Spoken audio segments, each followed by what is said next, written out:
আসসালামু আলাইকুম। আপনারা কি জানেন যে ব্যথার পিছে কিন্তু মানসিক কারণও লুকিয়ে থাকতে পারে, যেটা অনেকেই হয়তো জানে না। সবসময় কিন্তু আপনার শারীরিক সমস্যার জন্যই ব্যথা হয় না। অনেক সময় মানসিক এবং মনের চাপের কারণেও ব্যথা সৃষ্টি হতে পারে। তাই এই ভিডিওটি পুরোটা দেখবেন, তাহলেই বুঝতে পারবেন আপনার আসলে কিসের ব্যথা, মানসিক, মনের, নাকি আসলে শারীরিক সমস্যা। ইমোশনাল স্ট্রেস আর ক্রনিক পেইনের সাথে কিন্তু একটা বড় কানেকশন আছে, যেটার ফলেই কিন্তু আপনার বডিতে ব্যথা সৃষ্টি হয়। যত বেশি ইমোশনাল টেনশন, ততই বেশি মাসল টেনশন।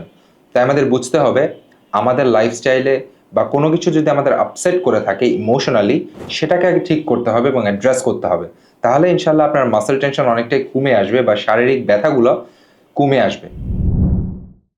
এছাড়া অনেকের ইমোশনস তারা ভিতরে আটকিয়ে রাখে, এটাকে বলা হয় রিপ্রেসড ইমোশন।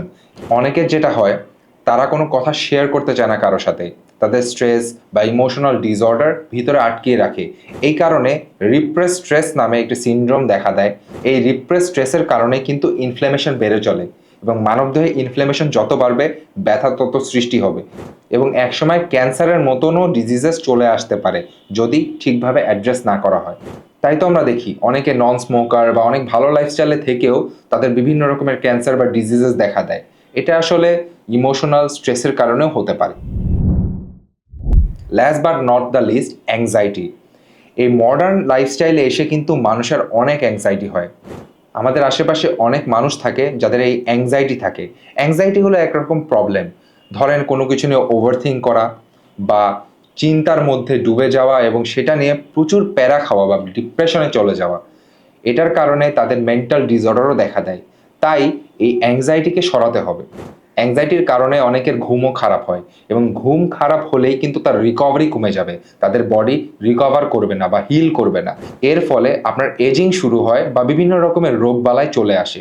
তাই আমার চেষ্টা করব, আমাদের যদি কোনো কিছু বদার করে বা কোনো কিছু ডিস্টার্ব করে, সেই জিনিসটা নিয়ে পরামর্শ নেওয়া, আপনজনের কাছ থেকে হোক বা গুরুজনের কাছ থেকে হোক। শেয়ার করলে অনেক ব্যথাই কমে যায়। তাই আমরা বিশ্বস্ত মানুষের সাথে আপনার প্রবলেমটি শেয়ার করবেন এবং আপনার প্রবলেমটির একটা সলিউশন আনার ট্রাই করবেন। তাহলে রাতের ঘুমটাও থাকবে এবং আপনার অ্যাংজাইটিও হবে না। আর সবচেয়ে বড় সলিউশন হলো ৫ ওয়াক্ত নামাজ পড়া, কোরআনের সাথে সংশ্লিষ্ট থাকা এবং আল্লাহর বাণী মেনে চলা। এতে আপনি দেখবেন যে আপনার শারীরিক এবং মানসিকভাবে আপনি আরো স্ট্রং হয়ে উঠবেন। ৫ ওয়াক্ত নামাজ পড়ার পাশাপাশি কিন্তু আপনার জিকির করতে হবে, কারণ আল্লাহ সুবহানাহু ওয়া তাআলা কোরআন কারিমে বলেছেন যে উনি জিকিরকারীদের সঙ্গেই থাকেন।